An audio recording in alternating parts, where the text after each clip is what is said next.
To ja będę z mikrofonem mówił. Tak. Dzień dobry Państwu. Ja nazywam się Irek Biliński.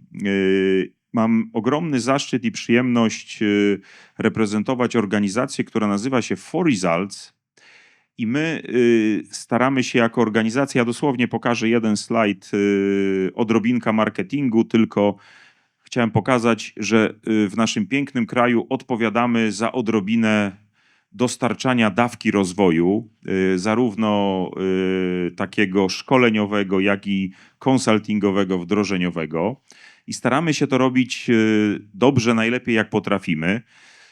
Mamy przyjemność tutaj być też dzisiaj w dużej części naszego zespołu konsultingowego, także chodzimy sobie tutaj i część z Państwa też mamy okazję poznać w różnych sytuacjach. I dzisiaj jest taka wyjątkowa chwila, takich chwil czasem się w roku nam parę zdarza, że robimy coś ciekawego właśnie dla tego rozwoju.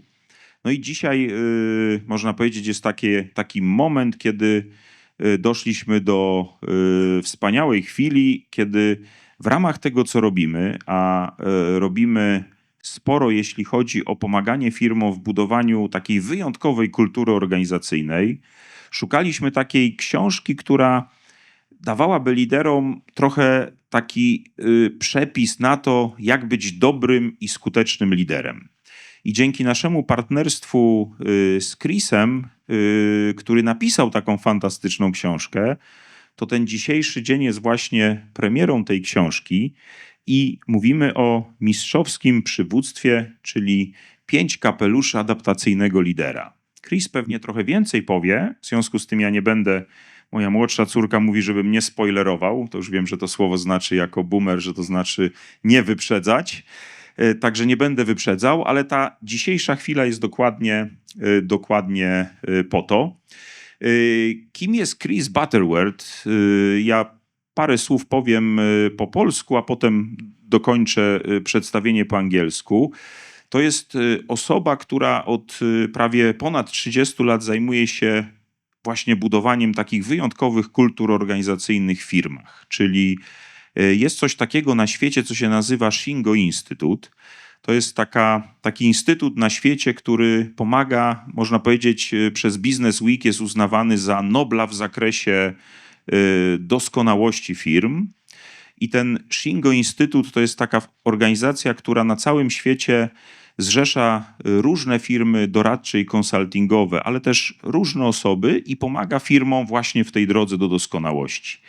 I Chris jest nie tylko, że jest jednym z wykładowców, ale dodatkowo jest też egzaminatorem, czyli jeździ po różnych firmach i robi assessment takich firm, a przy okazji jest wspaniałym człowiekiem i dodatkowo lubi się tą wiedzą dzielić. I te książki tak fajnie co parę miesięcy, co parę lat pisze, to już jest któraś jego książka, także myślę, że będziemy mieli dzisiaj bardzo ciekawe wydarzenie.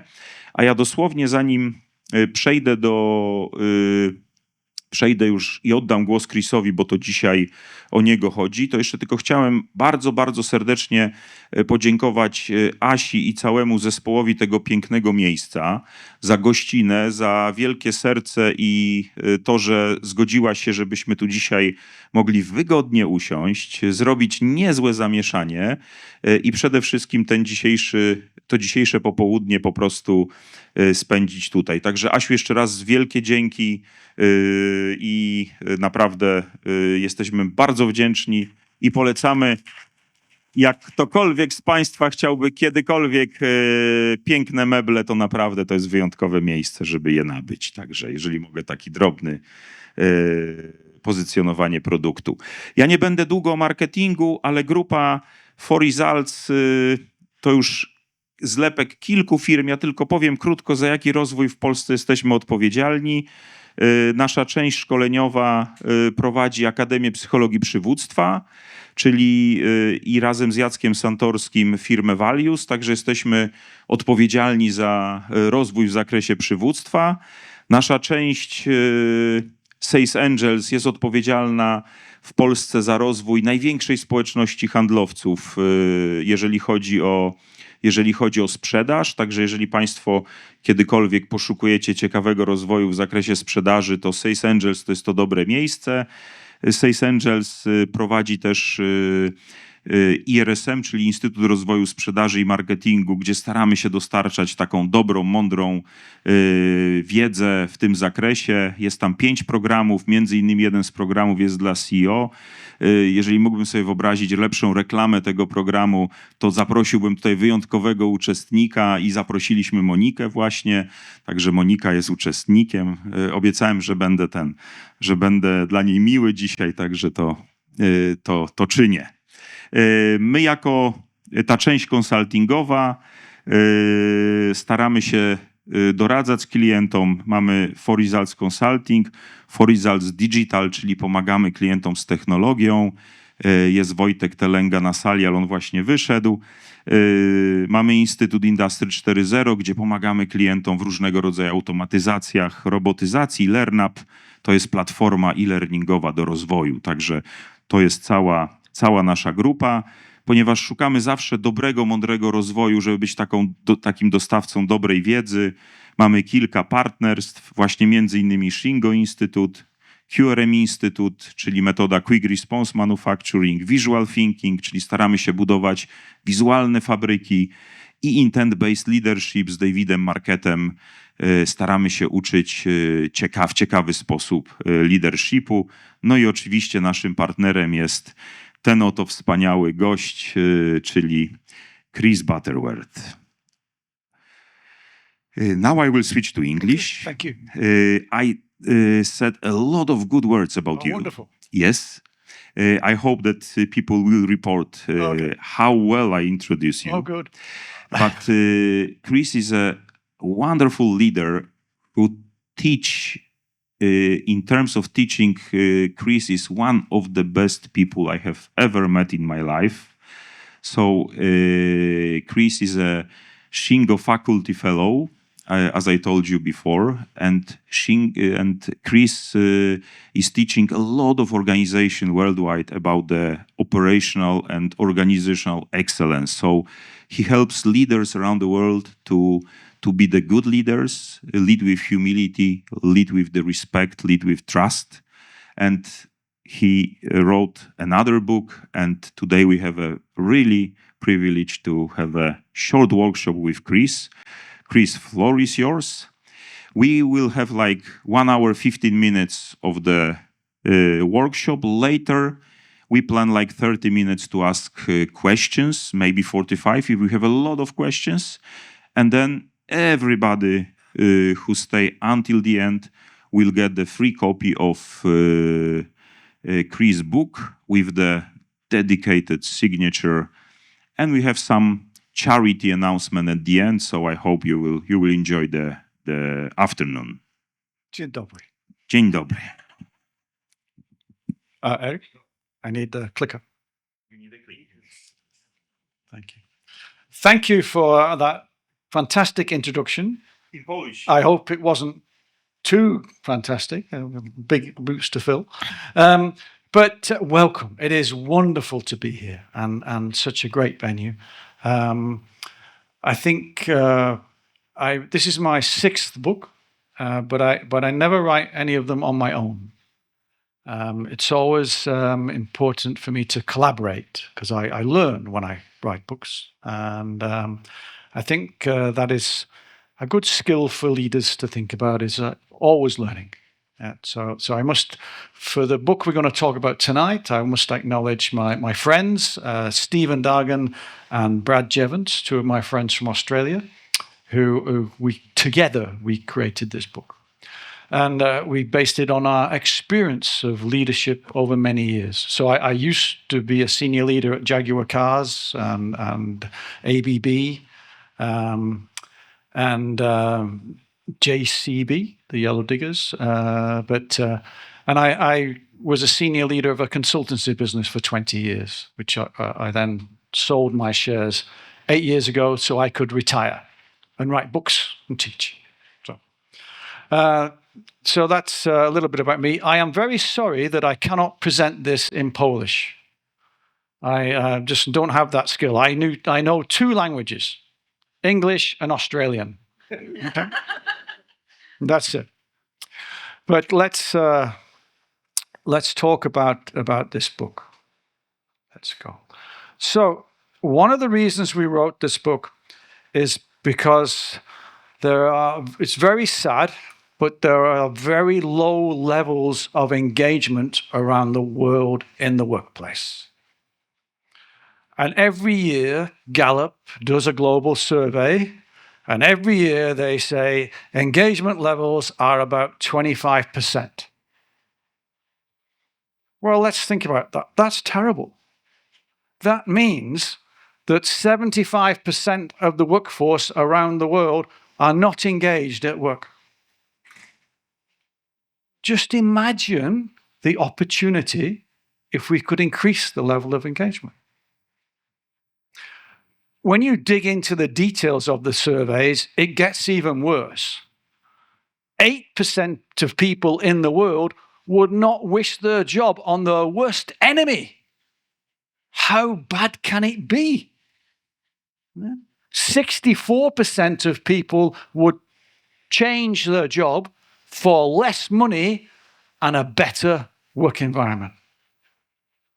The opportunity is absolutely huge.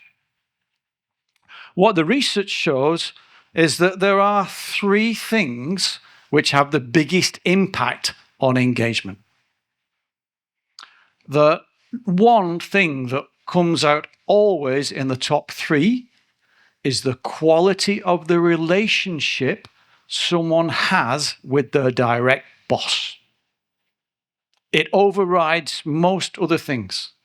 If you have a good relationship with your direct boss, you have higher levels of engagement. If you don't, you have lower levels of engagement. Now, it's not the only thing. The other 2 factors that always come up are, do I see a connection between my personal purpose and the organization purpose? If there is a disconnect, that also leads to disengagement. And the third one is, does the organization care about my development? Do they value me as a person and want me to grow as a person? So those 3, not in that specific order for everyone, but those 3 always come up as big impacts on engagement.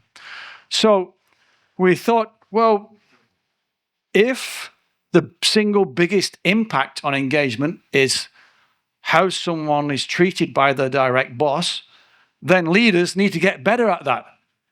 If it's 25% of the workforce that's engaged and we want to make it 50% or 75%, then it has to start with, how are leaders behaving? How are we interacting with our people?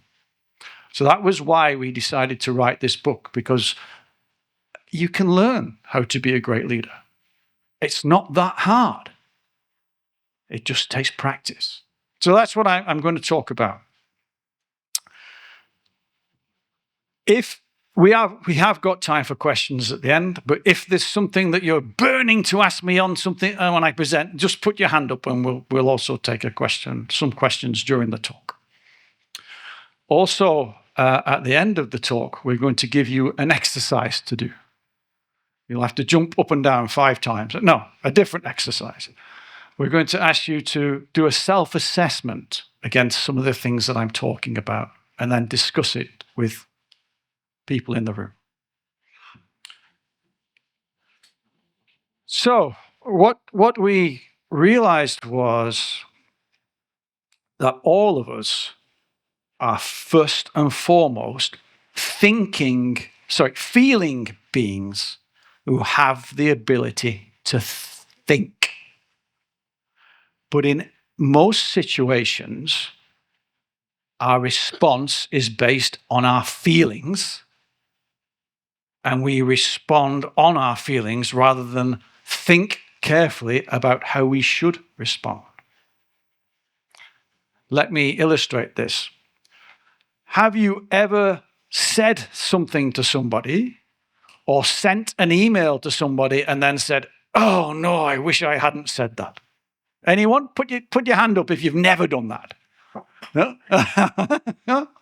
We all do it all the time because that's how we are wired. We are wired emotionally. Good leadership is about developing the skill to pause and think before we respond emotionally. You have a massive impact as leaders on every person you speak to all the time. We don't realize the level of impact we have. So if we're going to be good leaders, the first thing we need to do is understand ourselves. Understand a little bit about ourselves. So with the first couple of chapters in the book, we talk about, do we understand our personal purpose? What is it that drives me? And this might change over time. So my purpose today and for the last few years has been helping organizations to realize the potential of their people. And everything that drives my thinking, that drives me to make choices about what I do, will it help me to achieve that purpose? So many people are clear on that, but a lot of people aren't. So a good simple exercise to go through in the book is, what is my purpose? What do I want to get out of life? And the other key element of this is what is it that you value? What are your values in terms of, for example, respect for every individual, or leading with humility, or caring about people? What is it that really is important to you from a value point of view? And again, there's another exercise in the book to explore that. But these are really important things to help you reflect, to think about who you are, and then how you need to behave that reflects those values and reflects that purpose. And we called it the core belief system. So we had help from a psychologist and a team of other people to help us come up with this concept. Because what we need to get to is the ability to think before we respond. Pause, think. What is the right reaction in this situation? Now, a simple thing you can do when you're planning a conversation, not all conversations are planned, but we often plan conversations. I'm going to go and talk to Eric about X. Ask yourself a simple question. How do I want this person to think and feel after the conversation? And if all you do is pause and ask that question, you will get a very different result. You will have a very different conversation. Do I want them to feel disappointed and upset? Or do I want them to feel inspired and motivated? Very different. So what we realized was we needed to build a habit to help us to pause and think. And that's where we came up with the 5 hats. It's not a new concept. There's lots of books out there talking about wearing different hats. But this idea here is this gives us a mechanism to help build a different habit of behavior. So what we do is we pause, we think, and we respond. And we respond with, what hat do I need to wear in this conversation? And if we practice that and think about it, we will be able to quickly decide which is the most appropriate hat to wear. If we do that, we will have better conversations. We will increase the levels of motivation in organizations dramatically. So let me talk through the hats. Also, you're considering the person, but also the context for that person. What is it that's important about this conversation? What is happening to them? So we're thinking very much, it goes back to respect for the individual.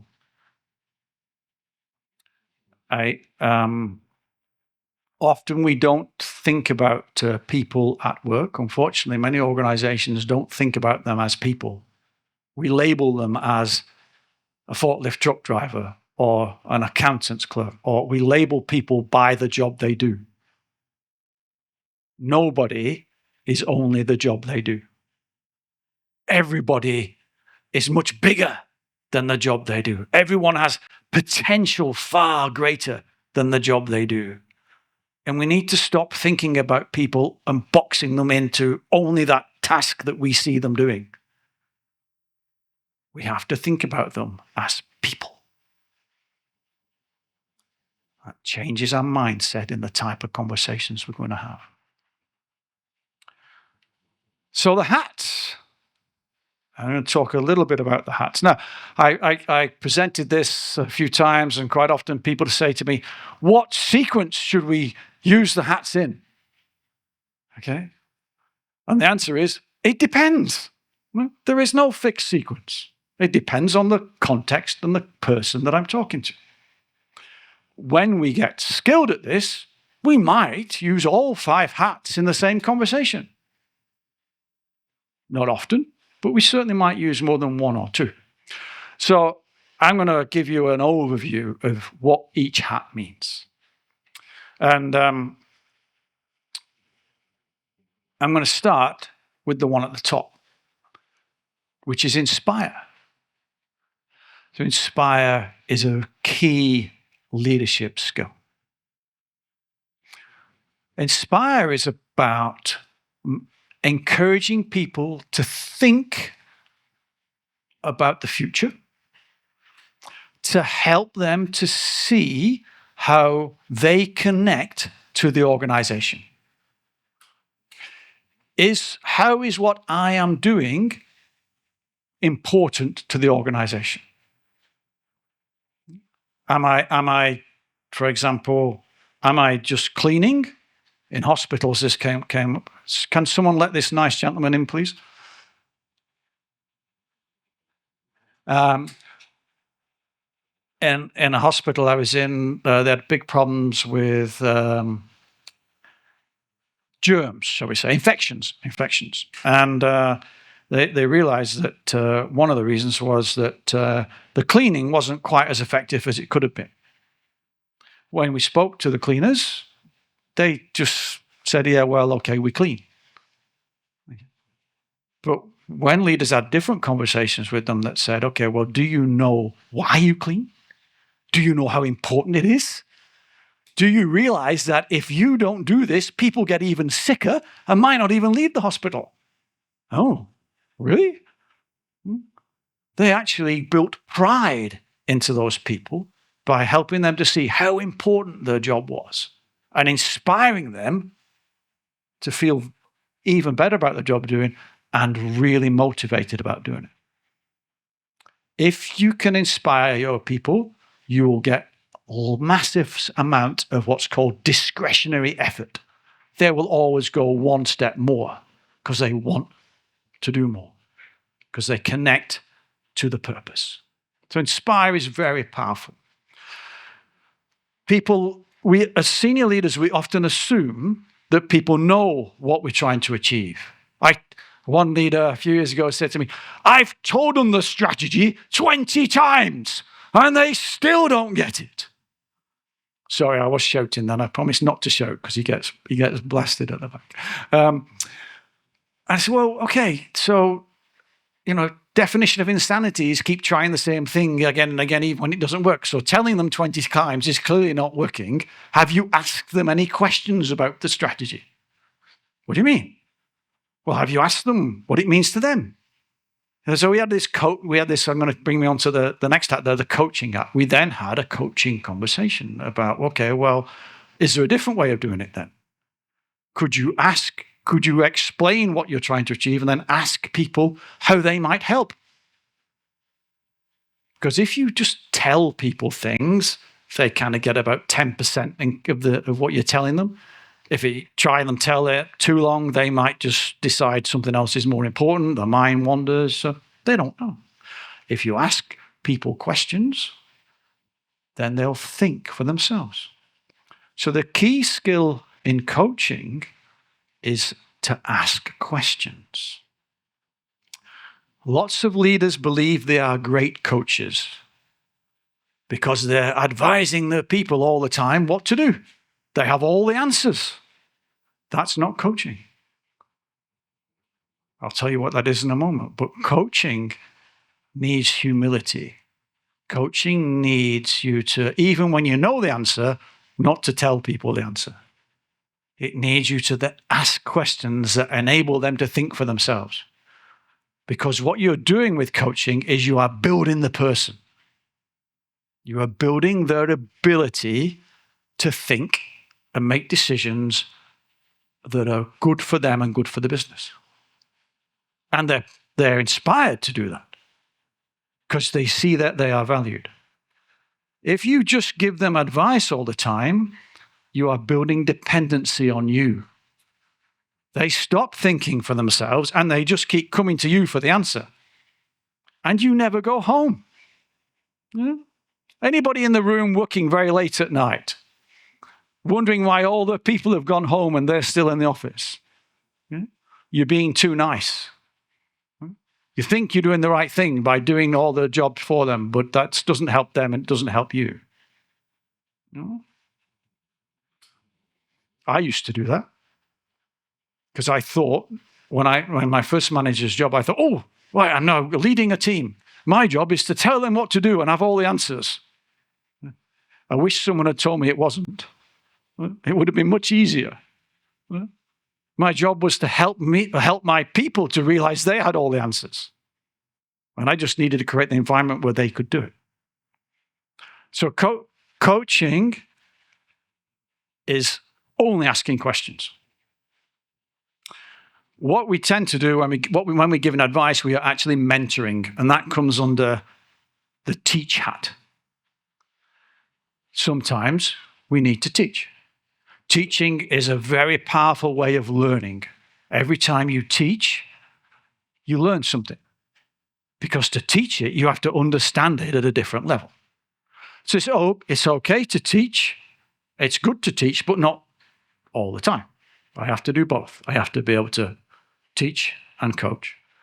I can give advice when it's needed. Usually, if there's a technical thing that people need to understand, then I'll give them technical advice because they need to know how to do something.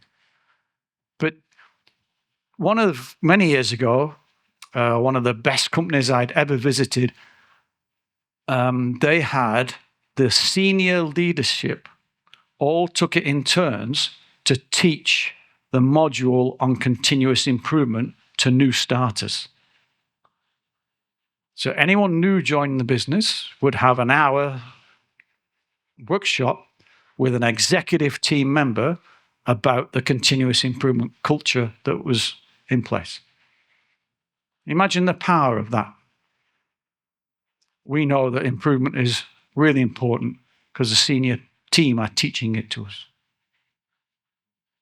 So think about what, as senior leaders, what involvement are we having in new people joining the business? Well, how are we teaching them? So teaching is very important, but it also is important at every level. So our team leaders teaching their people. One of my best leaders in my career said to me, your job is to teach your team to the point where you're not needed in 12 months' time. I was quite concerned about that. I said, well, hang on, that means, what about my job then? I said, no. You will progress if your team don't need you. Oh, that's interesting. But that was very good advice. Right? The other hat here is the support hat. The support hat is about knowing our people, knowing what help they need. It's also about recognition. recognition is key to embedding behaviors. And recognition doesn't have to be lots of money, lots of awards. Recognition can be as simple as, thank you, that was a great job. But it has to be meaningful. I was talking to a delegate at one of these workshops recently, and she said to me, my boss keeps saying to me, well done, well done, well done. It's driving me mad. I have no idea what I've done well. Right? So, purpose of recognition is to identify the behavior that we want and encourage people to behave in that way again. So good recognition is really specific and congratulates and rewards, or recognizes people for the right behaviors. When we do that, there's more chance that they'll carry on doing the things we need them to do. And that's part of support. I'm supporting their development by recognizing good behavior that they're demonstrating. Support is also about understanding that, people are more, I said earlier, people are more than the job they do. So what is happening outside of work could be important too. I remember in my early career, one leader said to me, right, anything that's home stays at home. You've got to forget about that, and we only focus on work. Have you ever tried doing that? Has anyone seen that program on the television, Severance? Seen that yet? Yeah? So in this science fiction program, they implant a chip in your brain, and half your brain is at work and half your brain is at home, and the two don't talk to each other. It doesn't work. We bring our whole selves into work. So part of support is, well, what else is happening around this person then? Cannot just ignore the things that are outside of work. Finally, the last hat is the direct hat. Now, hopefully this is a hat we don't need to use very often, but when needed, we must use it, and we must use it quickly. Two scenarios as examples. One is if there's a safety problem. We see something unsafe. We have to be very directive. You cannot do that. It's unsafe. And we have to stop it immediately. We're not going to, if a fire alarm goes off, we're not going to debate, oh, that's interesting. Which door should we use then? What do we want to do about that? We're just going to exit the building. Yeah? That's direct. But one of the really important things about the direct hat is around behaviors. We have to manage poor behaviors very quickly and stop them. So part of the direct hat is directing that behavior. That behavior is unacceptable. This is why, and to explaining why we can't do that. If we do not call out bad behaviors, we are not being respectful to the rest of the workforce. If we don't call out bad behaviors, we're condoning those behaviors. It's really important to use the direct hat to stop the bad behaviors. In the book, we talk about leaders are gardeners. We're all gardeners in terms of cultivating the culture that we want. You cannot see culture. What you see is behaviors. So the behaviors that you see are the culture that you get. What we need to do is constantly recognize and celebrate the good behaviors and deal quickly with the bad behaviors or poor behaviors. To do both. And why I say that, we're nurturing the culture just like we nurture a garden. It can take years and years to create an amazing culture. It can take days or hours to destroy it. That's something we have to keep constantly focusing on. You can't set up a culture and then walk away and expect it to work. unless you've put lots of things in place to support it, like the systems are driving the culture. And we'll talk about that. So those are the 5 hats. At the end of the talk, we're going to give you a little exercise, self-assessment for you to take away.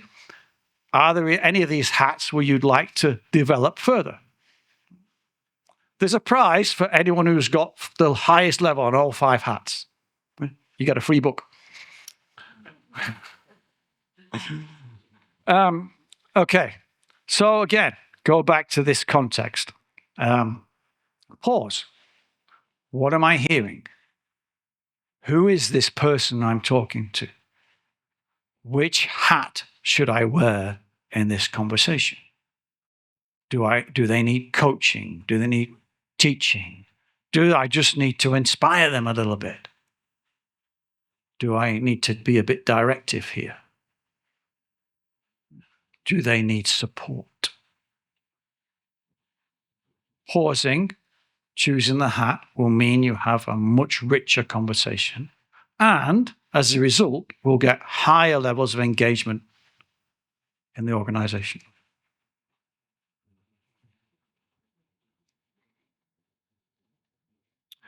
One thing to think about in all our conversations is, am I filling this person's inspiration bucket or am I emptying it?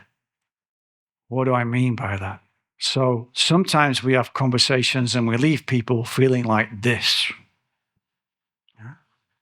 I want to leave them feeling like this.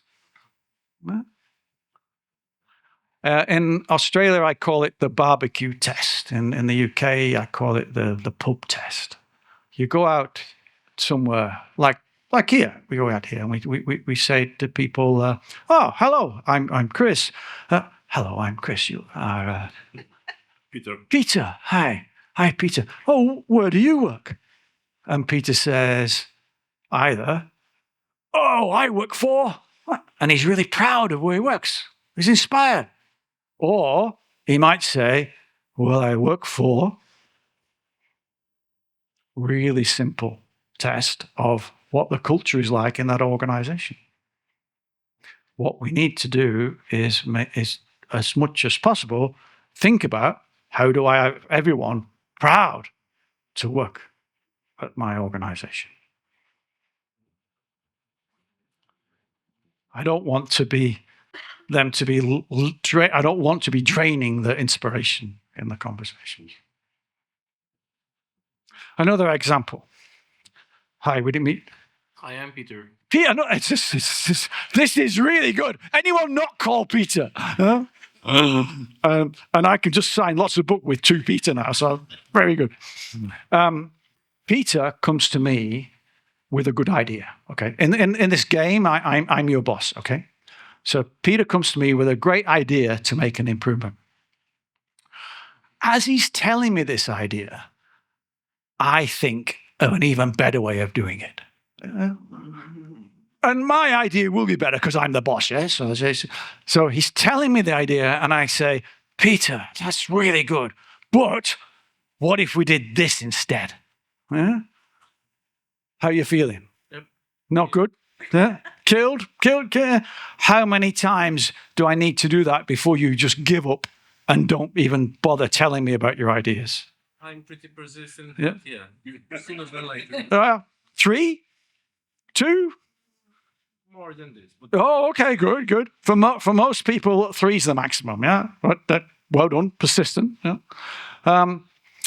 Now, what's important here? Is it the idea that's important, or is it the thinking that's being demonstrated? That's what we need to consider.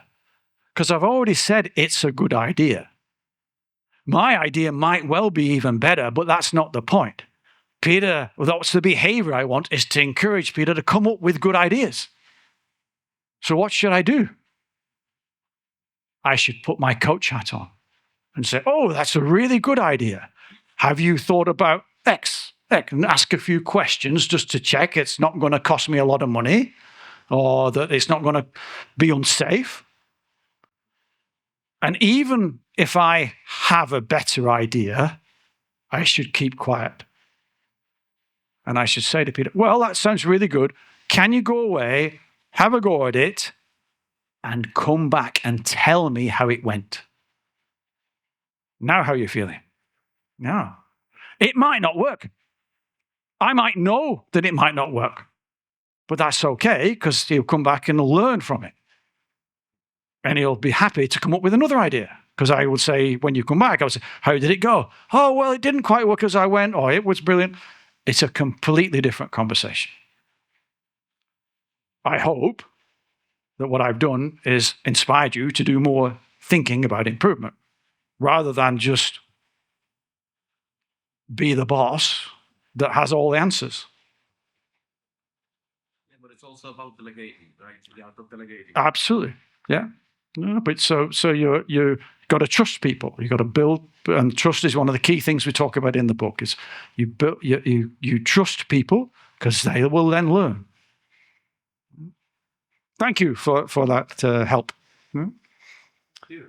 So we're filling the inspiration bucket, not emptying it. No one deliberately empties the inspiration, or very few people deliberately empty the inspiration bucket. We just do it by accident.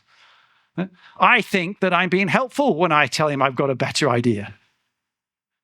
I don't do that because I'm a nasty person. I just think, oh yeah, it's my job. But it has the opposite impact. There's a reason we do it. In our brains, we get a dopamine hit every time we give advice. So it actually drives the wrong behavior, unfortunately. So we can train ourselves to get that dopamine hit for asking questions and inspiring people, because we just change the habit that generates that hit. So doing more of these conversations changes the way that our brain works as well.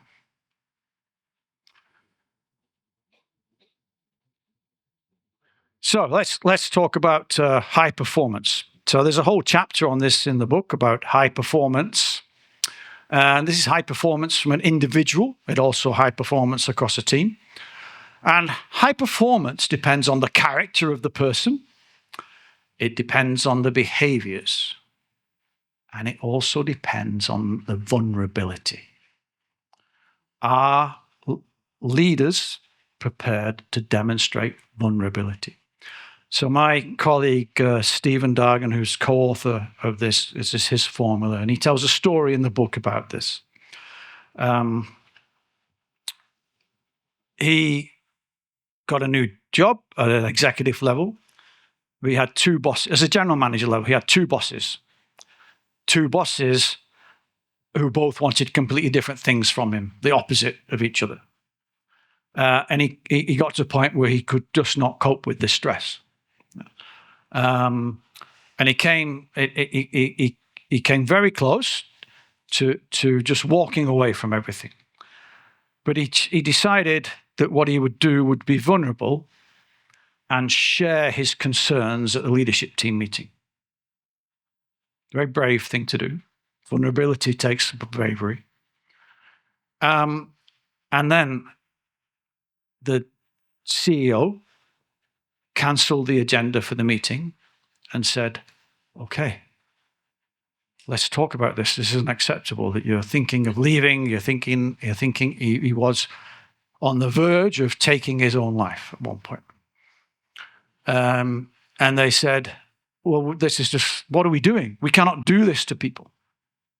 So they stopped the meeting. They talked about what they needed to put in place, what support mechanisms needed to be in place, and completely changed the structure and the reporting lines and the kinds of conversations they were having as a result, which would never have happened without him being prepared to show that vulnerability.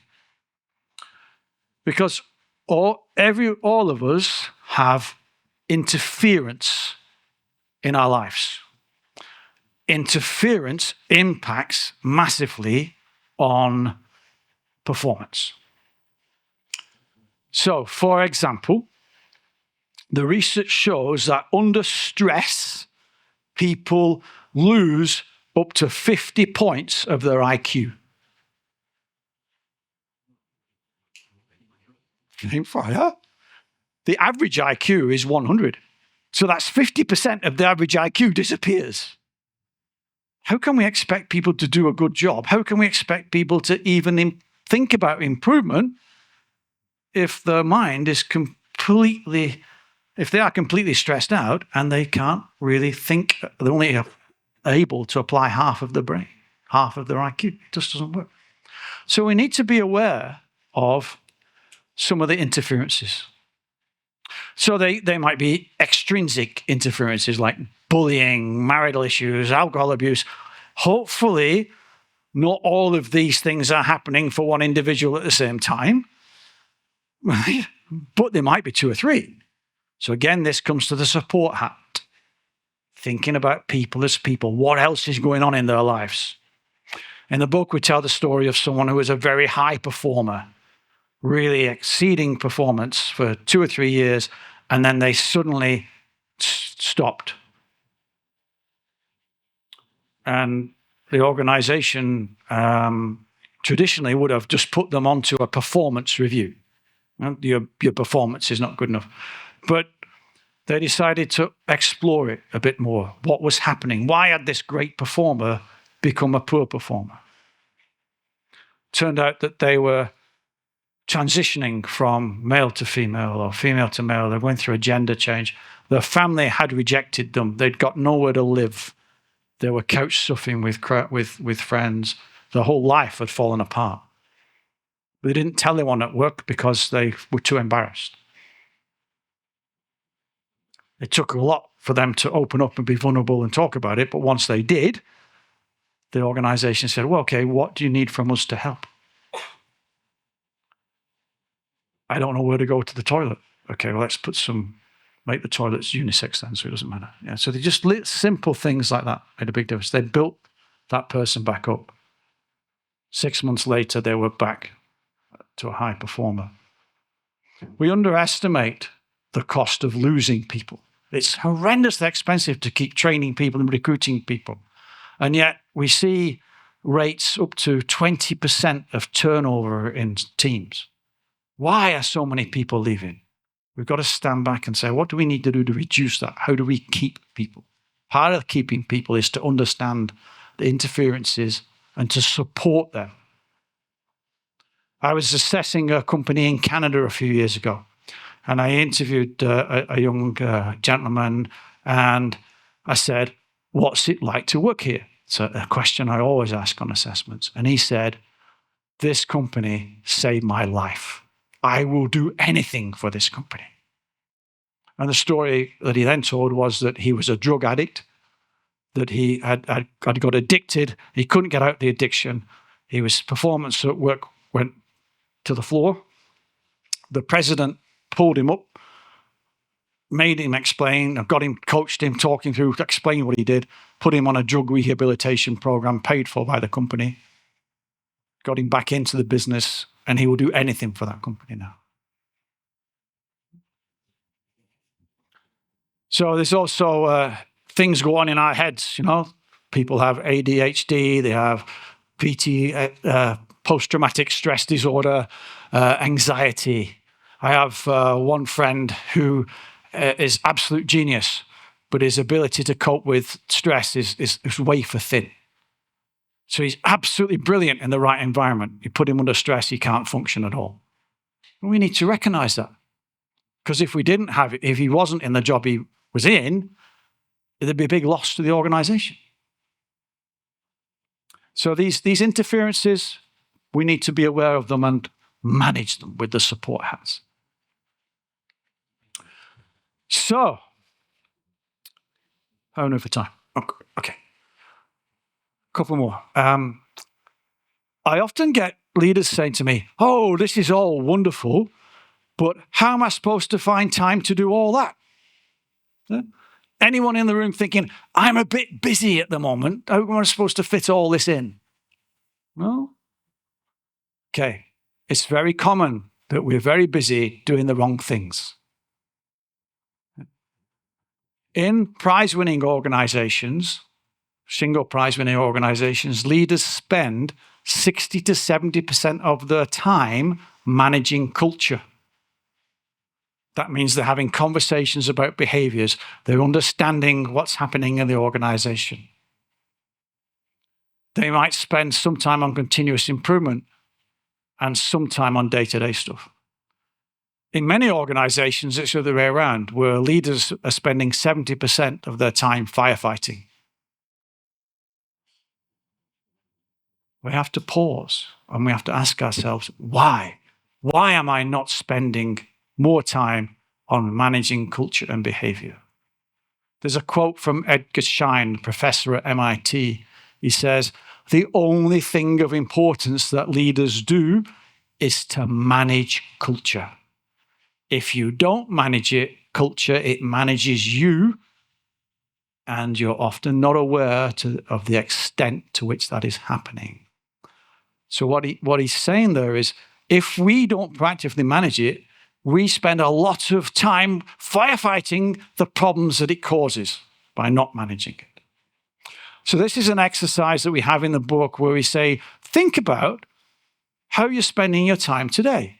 What are some things, and we give examples that you could stop doing or give to someone else to shift how much time you spend on managing culture. And don't try and go to 70% straight away, but if you're at 10% today, try for 20. A very simple place to start is to think about your leadership team meetings. Think about the agenda of that meeting. Is people and culture the last thing on the agenda that we spend 10 minutes on? And we don't get to it often because we're talking about all the operational stuff? Or is people and culture the first thing on the agenda and we allocate most of the time to it? Or what I've also seen work is we actually have a separate leadership team meeting on culture and people. So that's one takeaway perhaps is for you to think about that. How much time are you actually spending on culture and behavior? Because what we should be thinking about is, how do I serve my people so that they can serve the customer? As leaders, we have a limited amount of time.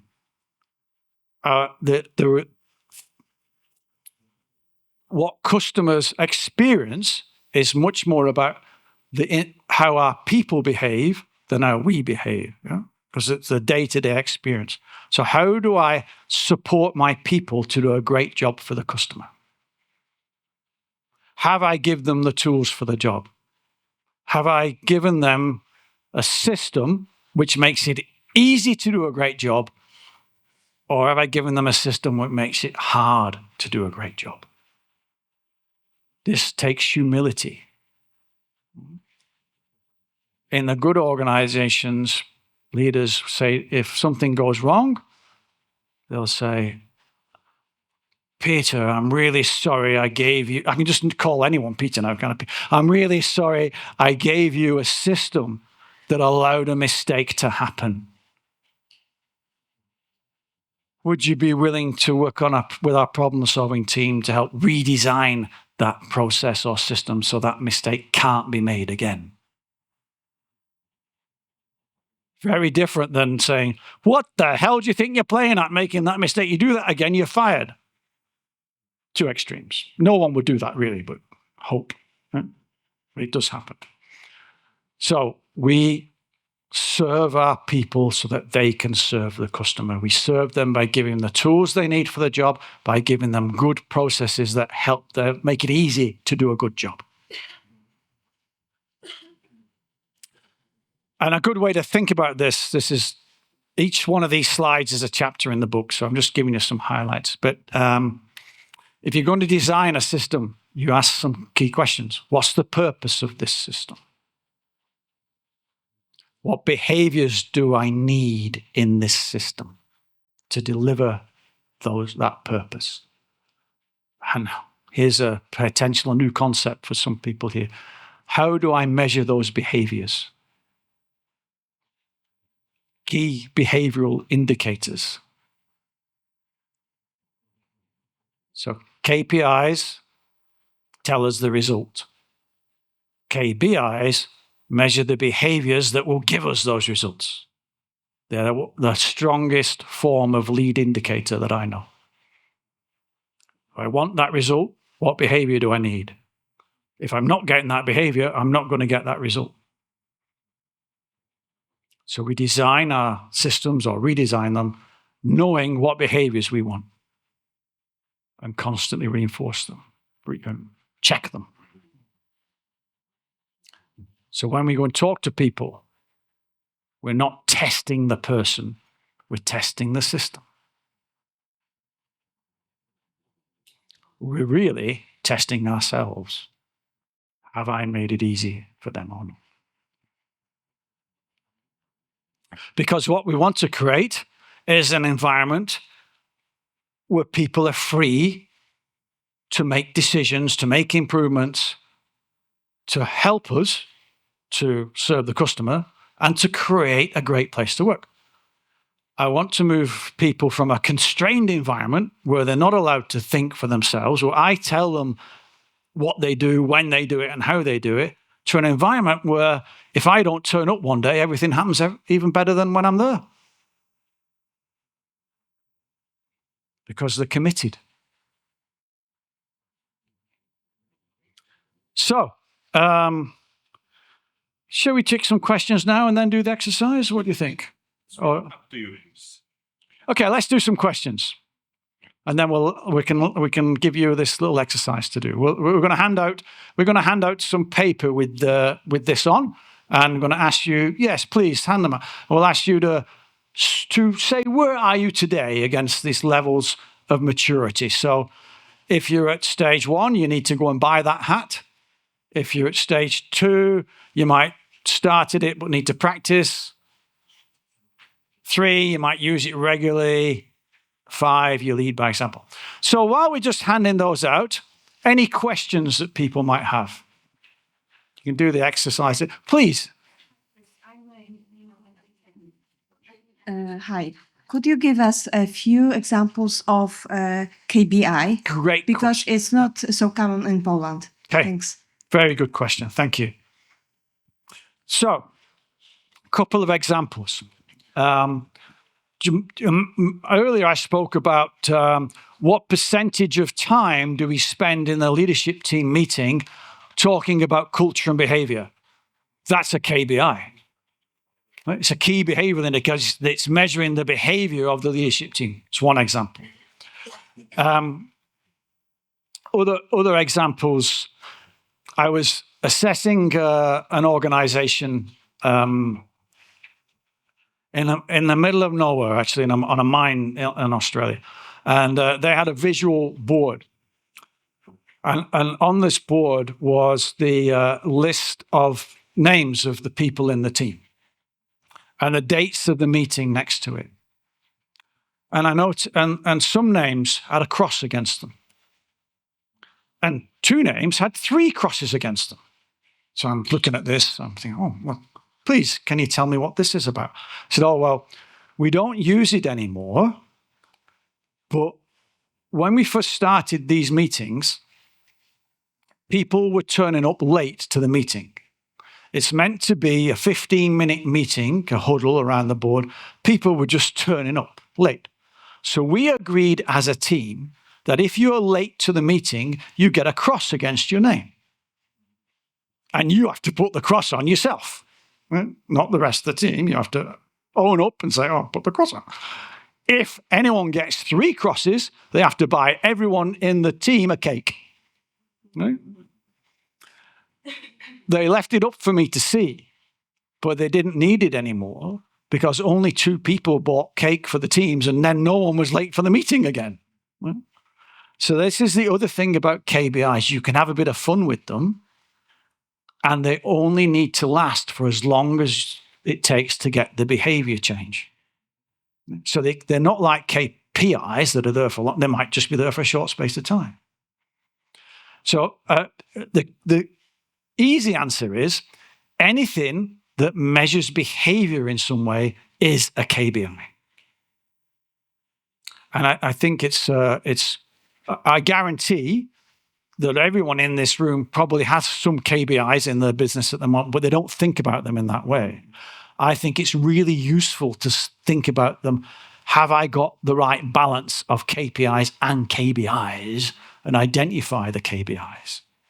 And it'll show some gaps. Great question. Thank you. Any other questions? Please. Two. Great. Come. Just a moment. We will just... We'll give you a microphone. Yes. He's just behind you. Thanks, Mika. Hi, I'm Dominika, and I have, as I told you, two questions. So how do you see your view of the leadership in the context of the old generation? You know, it's like, I think it's a huge conflict. Yeah. The way you describe the model and how the old generation of the leaders sees that, right? Okay, so we'll take that one first, and then we'll do your second one. So I am an old generation.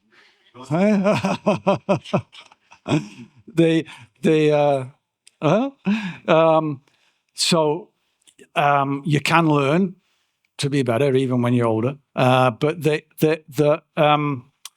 it is a challenge. It is a challenge that, so Gen Z values very different things at work than the baby boomers. What we have to do is recognize that. I think that this concept applies for any generation. It's about people in the old style need to be prepared to think differently, to recognize that actually I don't have to manage the way I've always managed. And one of the reasons that happens is, who do they learn from? I was lucky, I learned from some really good leaders. But I had that opportunity. Many people have only learned from someone who's been a directive leader. And that's how they learn. So then we need to help them. We need to coach them about the power of behaving in a different way.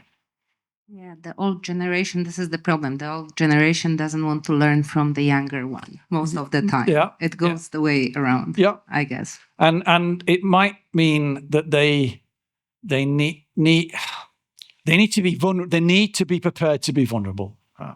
So my daughter is 34, just before I had it, 34. And she's relatively junior in her organization. In her organization, the CEO asked her to reverse mentor him once a month for 12 months so he could hear the voice of the younger generation and what it meant, how they were interpreting his messages.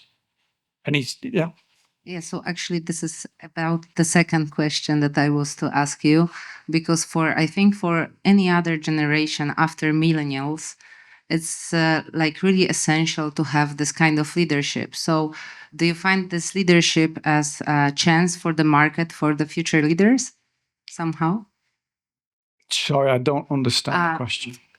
I mean, to have the perfect leader like you describe in the book, right? So this is a chance for a market, for the future leaders to lead like that, to actually keep the new generation working, right? Absolutely, yeah. And one of our goals in writing the book was to, one of the people who reviewed the book said, this is not a book, it's a workbook for leaders.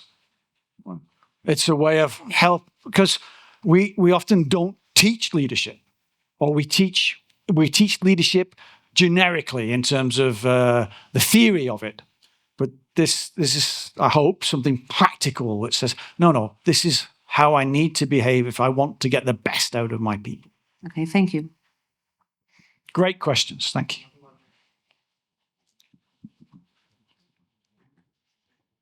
We go so one at the back, and then we'll come to you. Hi, Chris. Hi. Thank you for the presentation. My name's Carolina, and my question is how leadership is evolving in the age of artificial intelligence. Yeah. I think there's a challenge. I think there is. I think we need to think of it as a partner for decision making rather than a crutch. It's still people, I think, most people still value some kind of personal interaction. We can automate lots of things. So one of my friends has just written a paper on Industry 5. I've only just understood what Industry 4 is, but now there's Industry 5. Okay, so Industry 5 is the integration of humans and robotics, co-intelligence. So what does that mean for leaders? I don't think we fully understand it yet, I'll be honest. But what it means is we've got to think, whenever we put in technology in, whenever we put in AI in, when we really think carefully about the impact on our people. It can't be separated.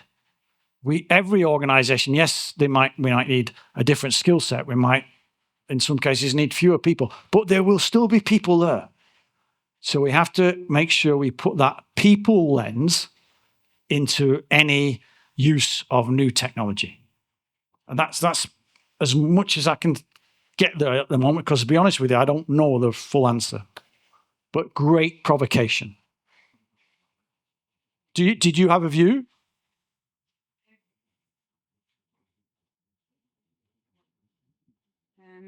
I think, to me personally, I think it's about building a bridge between the human needs and the challenges of technology. Yeah.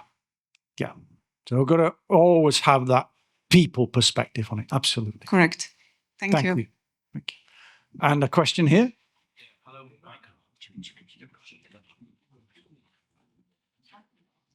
Hello, Chris. Thank you so much for your presentation, especially the part about the inspiration. I had a great privilege to be very well managed like 15 years ago for 5 years.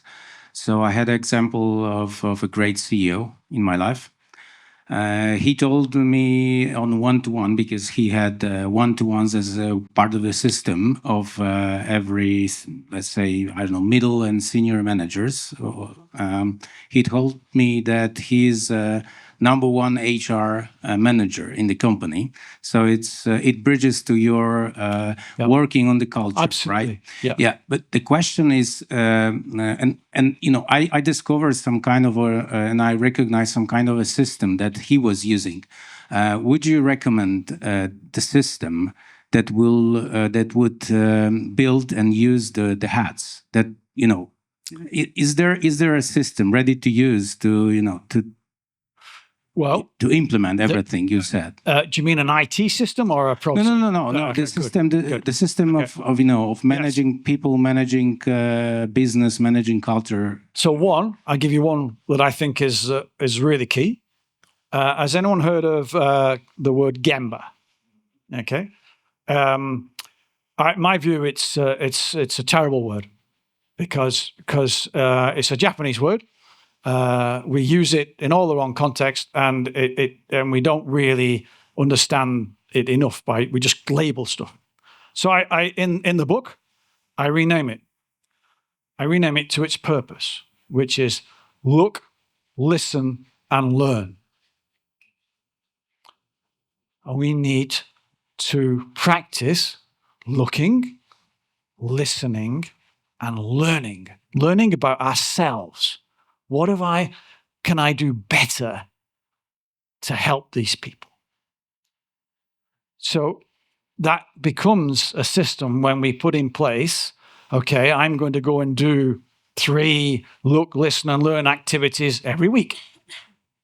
And another example of a KBI might be, how many of those activities are leaders doing?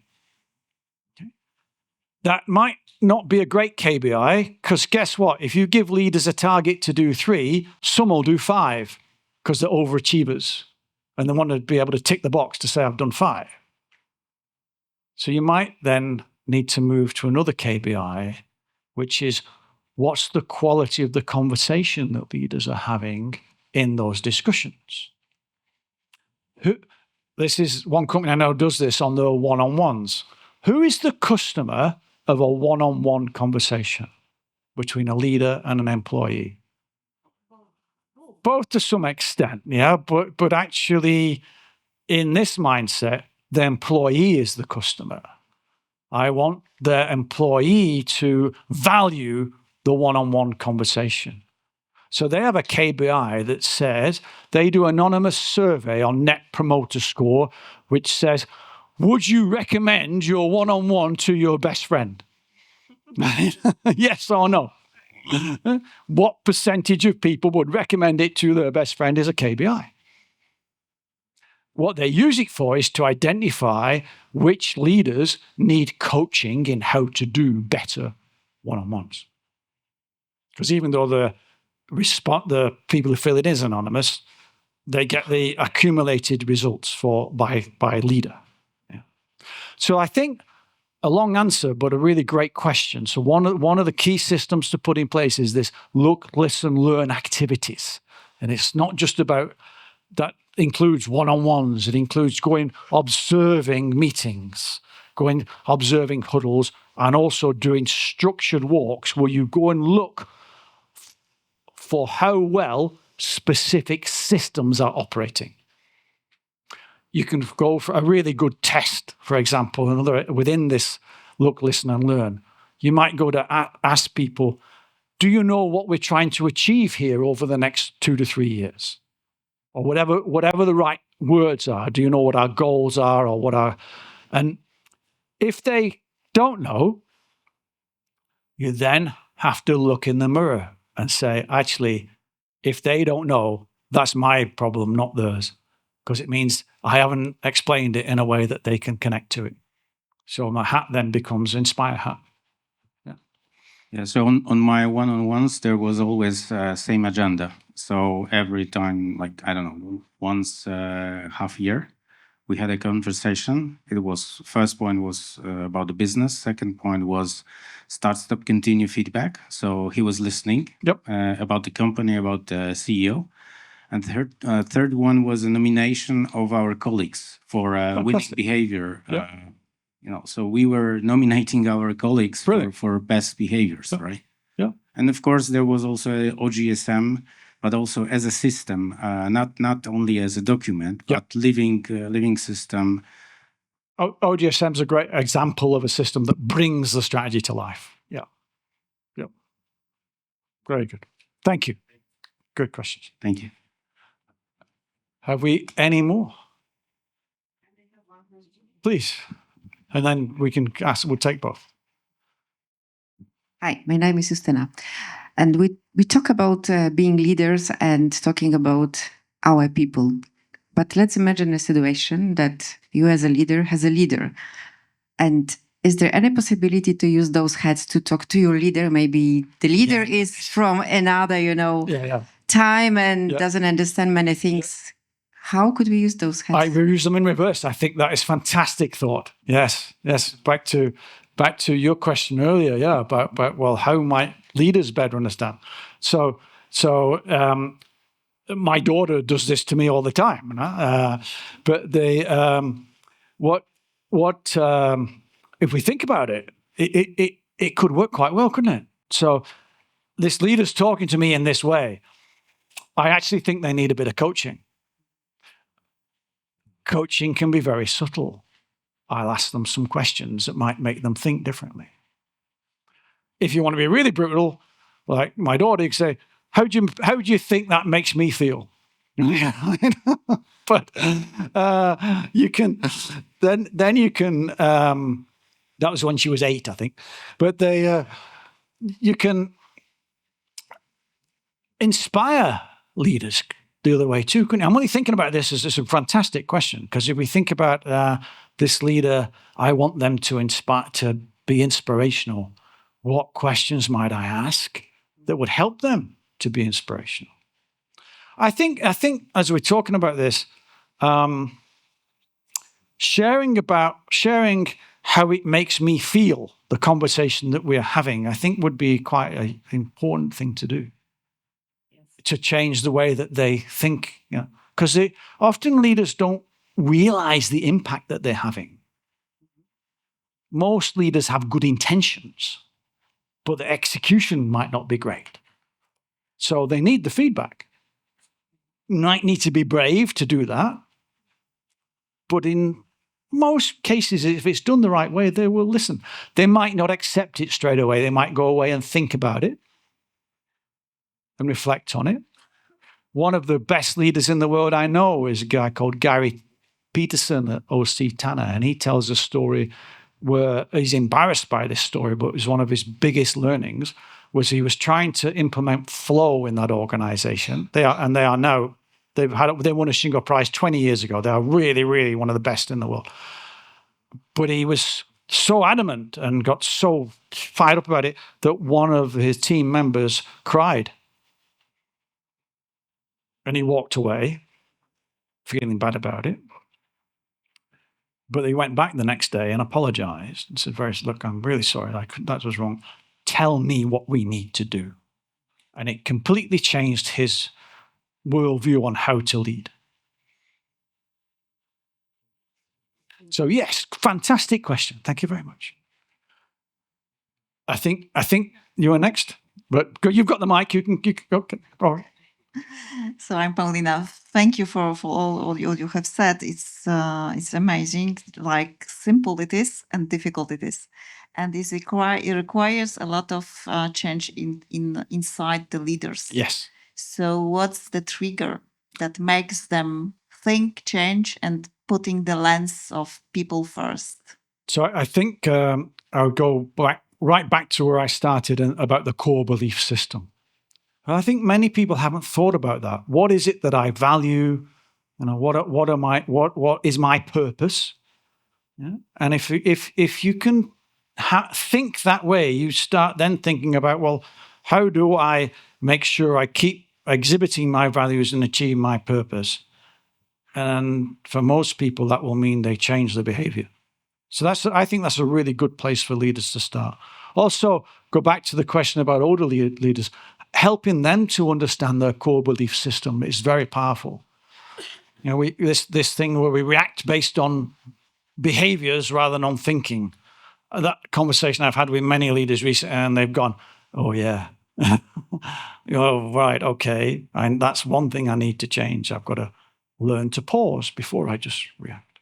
So I think that's understand yourself first, and then you can start thinking about how to improve it. Please. My name is Peter. What a surprise. As I remember, 64% of people prefer better environment than the actual question was for a place that gave you better mental health, or reduce them stress, that change jobs. Yeah. Okay, I thought that maybe just in general better environment, and I thought that this is why we are here. To buy maybe the furniture from Joanna instead of increasing the salaries of our employees. Well, that might well be something that's important. It goes back to individuals, doesn't it? I mean, I imagine when you walk. What did you think when you walked into this room and saw all these different chairs? I thought, wow, what a great environment. If we'd set up a row of identical classroom chairs and you walked in, some of you would have probably walked straight back out again. Because the didn't feel right. Yeah? So there is a lot around the ergonomics and setup of office space, of windows, of making it light for people. So there is that definite thing to take into account as well. How do we make it a great environment? So this shocked me when I first went, but O.C. Tanner, the company I mentioned, they manufacture lots of things. They now all do lots of software, but they manufacture lots of awards and trophies. The factory has carpeted floors. You cannot tell what is an office and what is a factory, other than the fact there's some machines going up and down, because all the floors are carpeted the same way and it's all open plan. There is no differentiation between someone who works in an office job and someone who operates a machine. they respect every individual for the contribution they make, regardless of what that contribution is.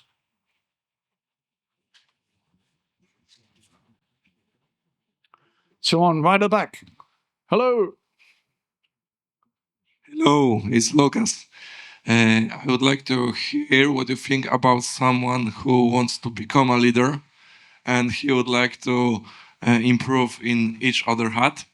What should be the order?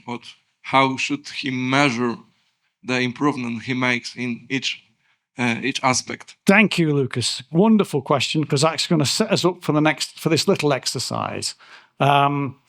We deliberately wrote the book. Oops, a crash. For no one hurt. No, I'm good. We deliberately wrote the book for aspiring leaders, not just established leaders. I think a good start point is to do that core belief system for yourself. What is it I value? What's my purpose? Now, I did this. There's an extended version of this introduction as a workshop. I did the workshop a few months ago, and somebody about Lucas's age came up to me afterwards and said, "Oh, wow, thank you very much for this. I'm going to resign tomorrow." What? I said, "Well, really? You should think about this." He says, No, I've been unhappy at work. It was a public workshop, thankfully, so it wasn't at his company we were at.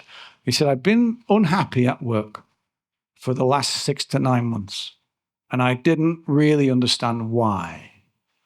Having done this exercise, I now know that my purpose and values are completely misaligned with the purpose and values of the organization I started at 12 months ago, and I am never going to be happy there. This has enabled me to make a decision that's right for me, which will be to go somewhere else." And I was fascinated by that because wow, okay, so I think that's a good place to start. Is, am I at the right place? Are my values and purpose aligned to where I'm looking? And then I think, do this exercise that we're going to do now. Look at the hats and say, which one do I want to focus on? And in the book, we say, don't try and do all 5 at once. Think about which one is important and come up with an action plan against that hat. Who can help me? Who can coach me? How do I develop that skill further? Thank you. Great question. Okay, I think that is a good time for you to have a go at that piece of paper in front of you and do a little self-reflection. And if you're happy to, share it with the person next to you to talk about what that means. Take a few minutes to think about the hats. It would be good to have such an evaluation from our employees. Yes. So you can do it for yourself, but it's far more powerful if you ask your team members to do it for you as well. 360. Yeah. Yeah.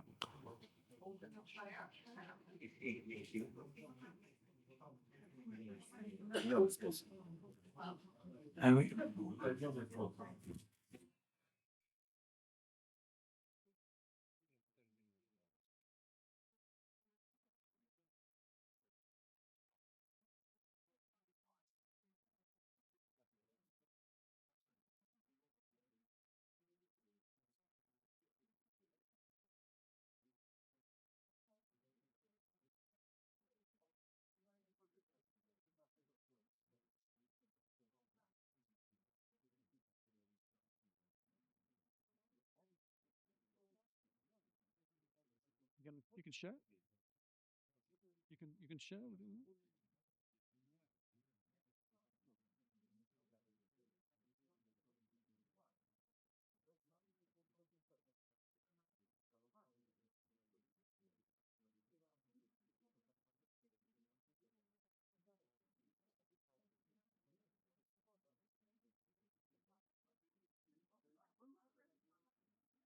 Do you need any instruction? You can share. You can discuss it. Yeah.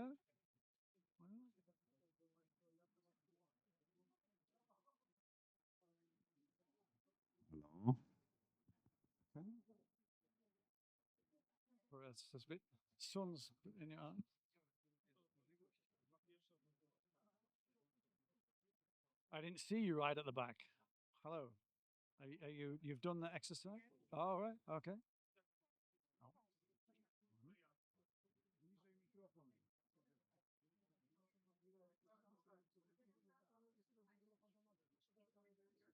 Raz. Ja mam pytanie, czy jest potrzebna krótka instrukcja, jak to zrobić, czy nie ma potrzeby? Nie ma potrzeby. Wspaniale dyskutujecie, nie ma potrzeby.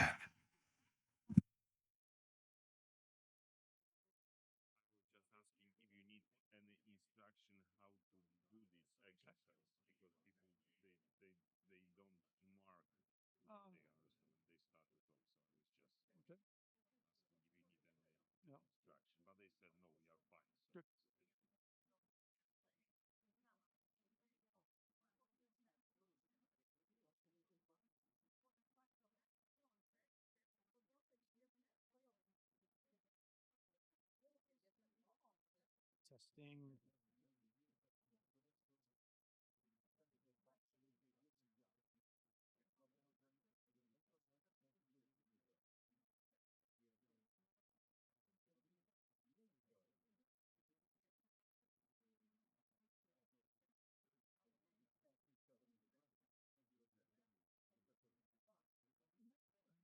Where do people buy the book if you got more copies? On your website.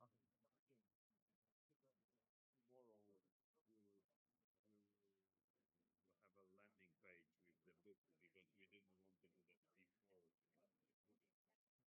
You can tell them that in Polish. Okay.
So lots of good discussion.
Could we let people carry on, or?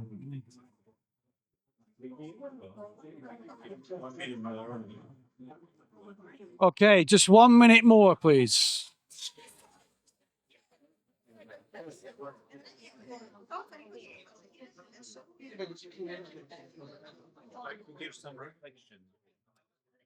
Yeah, I'm going to do that. Yeah.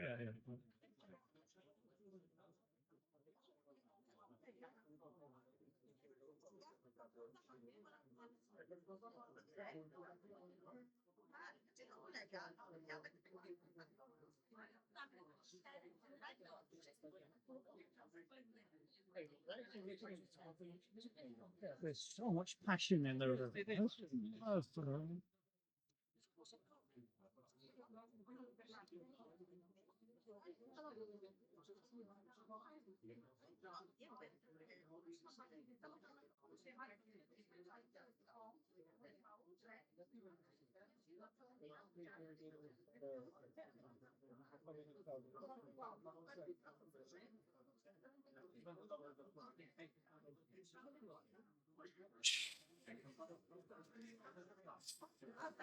Testing. My microphone has stopped working. Hello? Oh, there we go. Testing. Okay. Shh.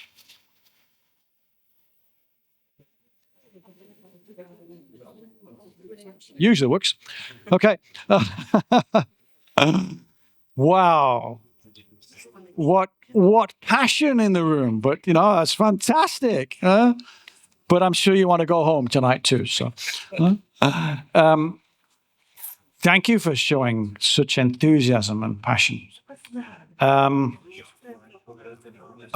will take a little bit of reflection as well, but I just wanted to finish answering Lucas's question, because step one is trying to assess where I think I am now.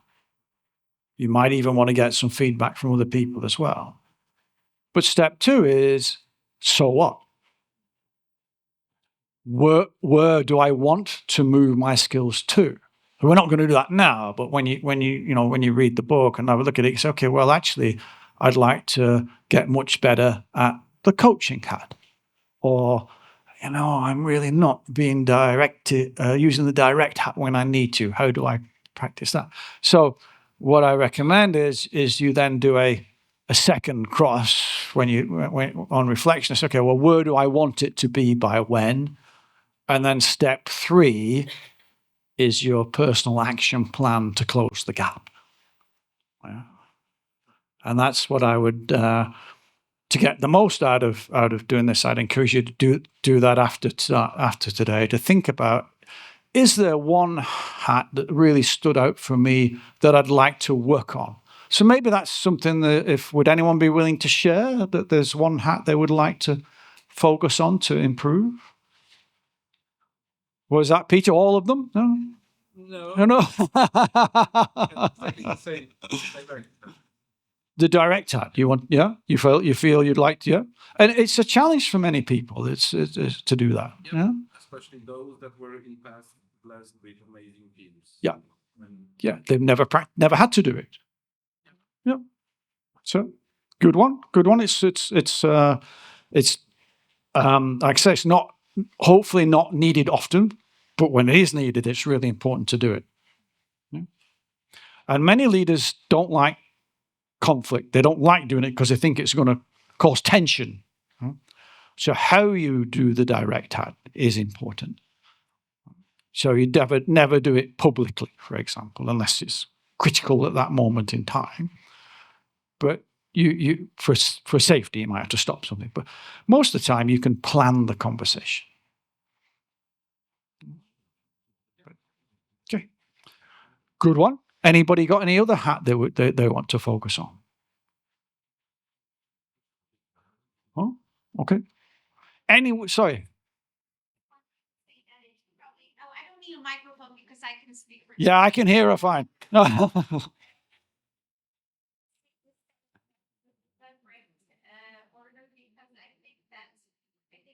My experience showed that I can be a supportive leader or person, and I can be inspiring, but being totally directed is probably because I'm open-minded and more like people. I just like people, and that is sometimes difficult. I can be directed to my husband.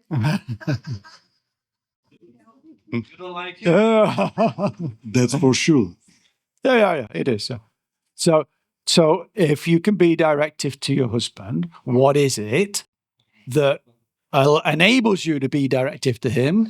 And then you can think, oh, okay, that I can do that because maybe you picture anyone you want to be directive to as your husband.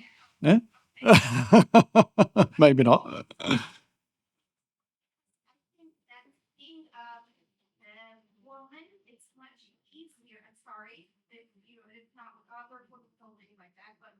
Being a female, it's much easier to be directed towards a guy or a male, not to be a colleague, a girl.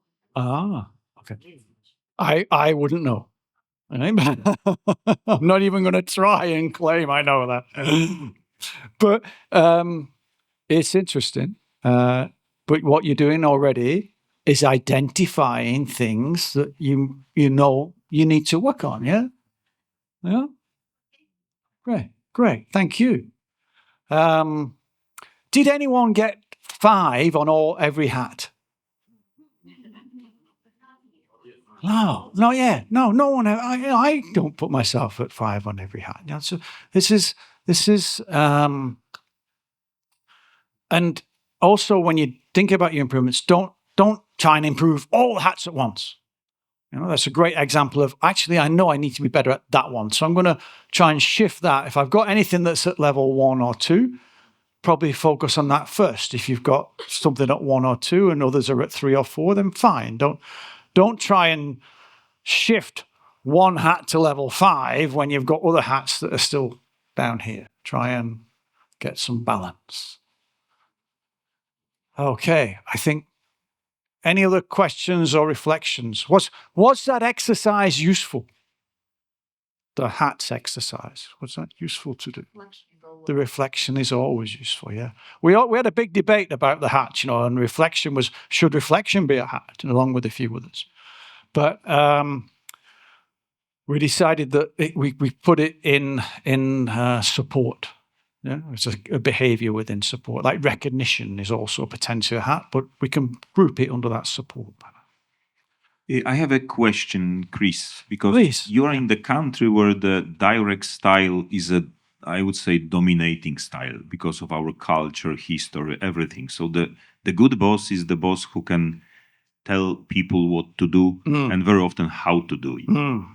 And I would say it's very often when I meet the senior leaders, I see it's so dominating style that it's so difficult to find another way. Do you have any reflection or recommendation how to start the journey from the direct head to any other heads, just to start the journey or shifting identity of the leader? Any hints, any pro tips what to do? So really, really good question. One of the things I would do is to get people to reflect on how much time are they spending at work.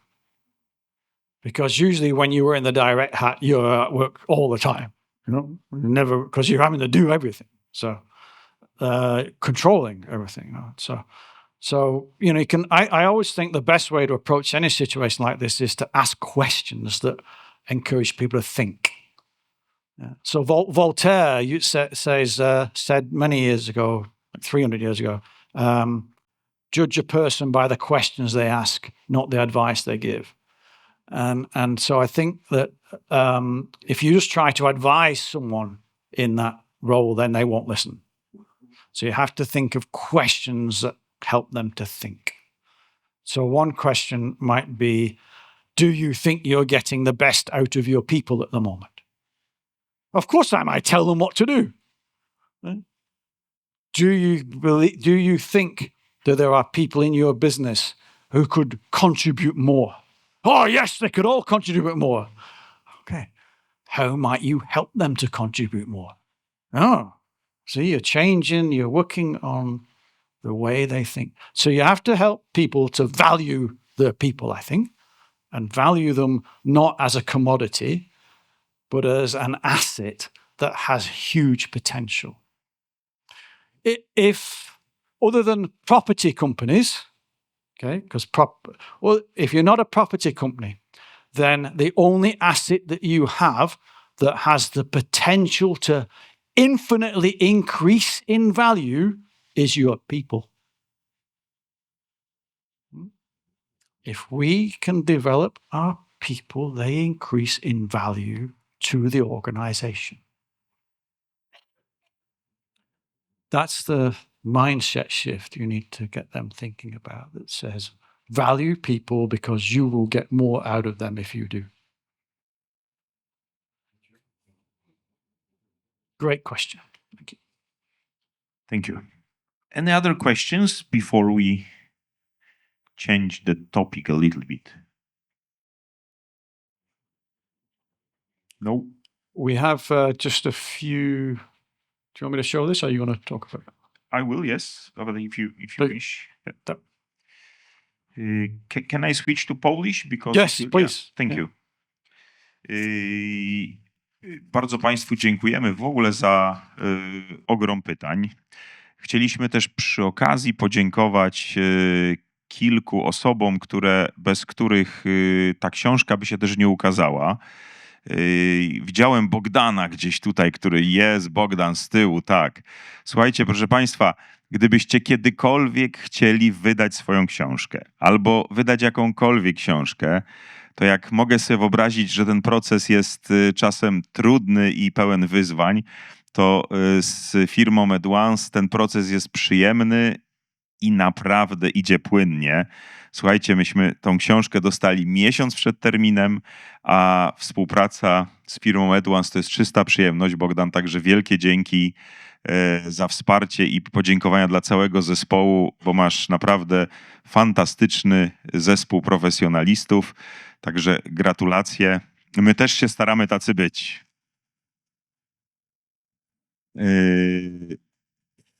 Ponieważ Chris do każdej książki, którą wydaje, postanawia, że zyski z tej książki przeznacza na akcję charytatywną, ponieważ nie chcieliśmy też nie podzielić się też tą możliwością, postanowiliśmy, że nie tylko zyski, ale przychody z tego wydarzenia i ze sprzedaży dużej części tej książki postanowiliśmy przeznaczyć na cel charytatywny.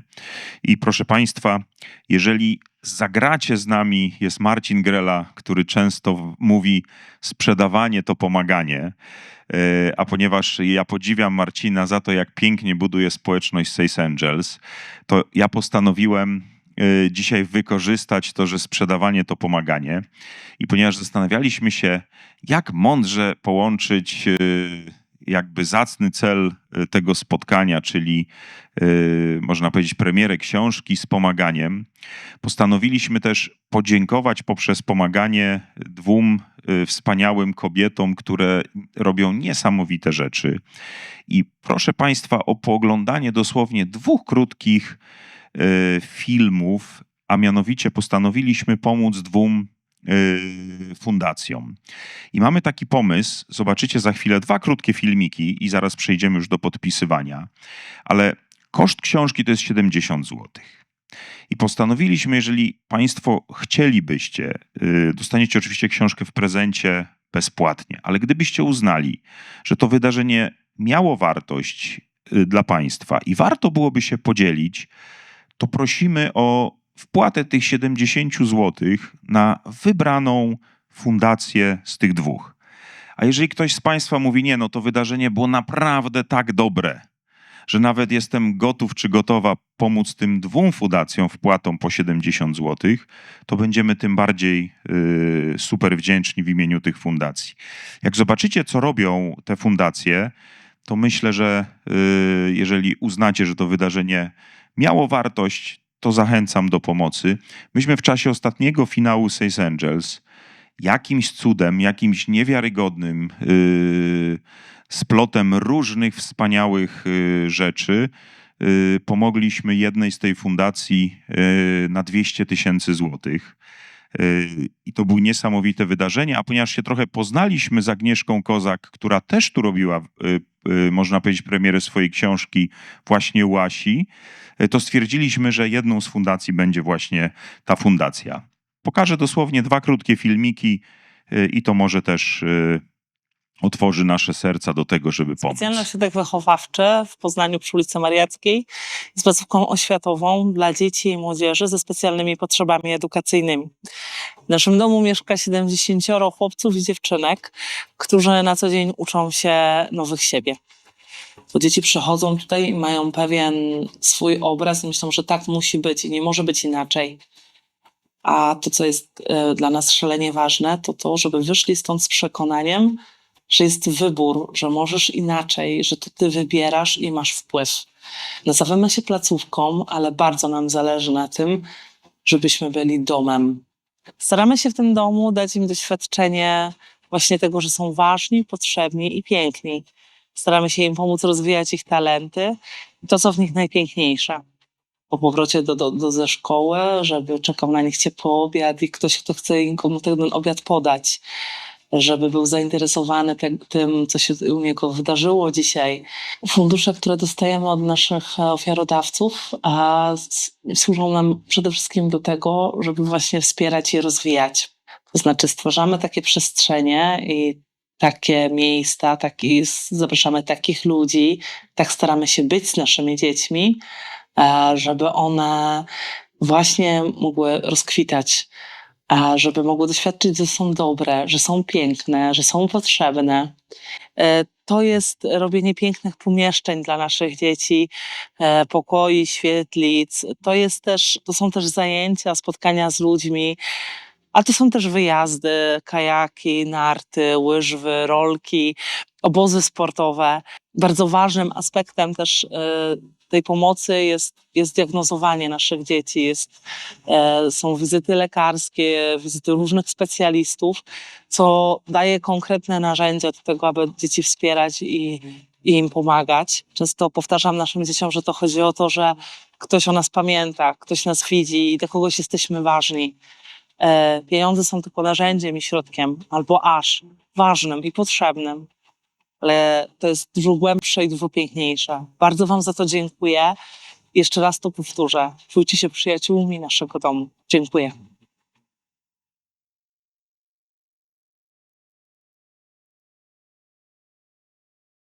Specjalny ośrodek wychowawczy w Poznaniu to jest jedna z miejsc, w którym chcielibyśmy pomóc. Drugie miejsce, oczywiście proszę się nie przejmować, jak Państwo teraz tego nie zrobicie, dlatego że w każdej z książce przygotowaliśmy taką zakładeczkę. Czyli można sobie ten kod zeskanować, tam będzie numer konta, także nie przejmujcie się, że jakby teraz nie zeskanujecie. Macie w razie czego w książce, gdybyście chcieli zrobić to później. I druga fundacja, którą właśnie wybraliśmy, to jest Wise Future University i też króciutki film, o czym jest ta fundacja. Alicja Ortynecka za chwilę powie nam Ta parę słów. fundacja powstała z mojego wielkiego marzenia i pytania. Co by było, gdyby każdy młody człowiek otrzymał narzędzia, dzięki którym może ogarniać swoją głowę? Co by było, gdyby psychoedukacja była takim samym przedmiotem jak biologia czy wychowanie fizyczne? Z tych pytań przyszły bardzo ciekawe odpowiedzi. W kręgu wspaniałych naukowców, trenerów, coachów, psychologów i psychoterapeutów opracowaliśmy program psychoedukacji dla młodzieży, nauczycieli i rodziców. Zapoznaj się z tym, w jaki sposób możesz pomóc nam realizować naszą misję. Dołącz do nas i bądź częścią zmiany już dziś. Także misją jest, żeby w każdej szkole, czy to jest szkoła gminna, powiatowa, żeby faktycznie ta psychoedukacja była. Udało się tej psychoedukacji zrobić bardzo dużo, także bardzo... A, przepraszam, zapomniałem o jeszcze jednym filmiku.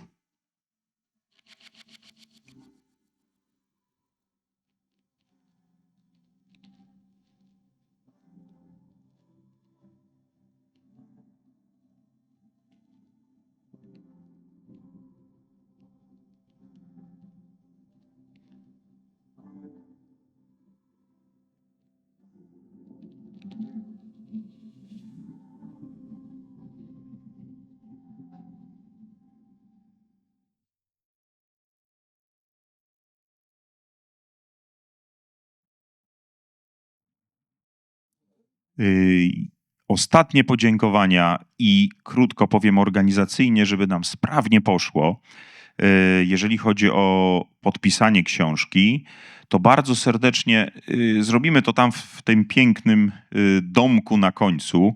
Prośba serdeczna, żeby usprawnić ten proces, zapisać imię Chrisowi na kartce, jeśli jest trudniejsze i trudne do wymowy, to będzie dużo szybciej. Wiemy, że Peterów jest trochę, także będzie stosunkowo prosto.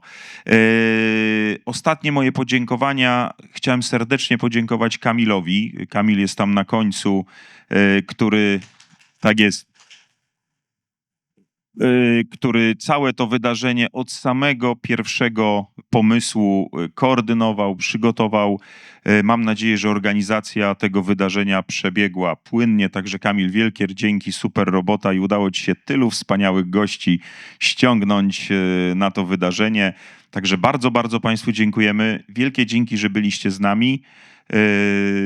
Przeczytajcie tą książkę, dlatego że ta książka już u mnie jest top 5, a myślę, że jeszcze jak ją trzeci raz przeczytam, to nie wiem, czy nie wskoczy do top 3, bo jak czytam, to mam wrażenie, że czytam książkę, która jest prawdziwym poradnikiem, prosto, fajnie napisana, jak być lepszym liderem i tego z całego serca każdemu z Państwa życzę, żebyście byli liderem, który się dobrze czuje z sobą i jest podziwiany przez każdego swojego pracownika, innego lidera, z którym pracujecie.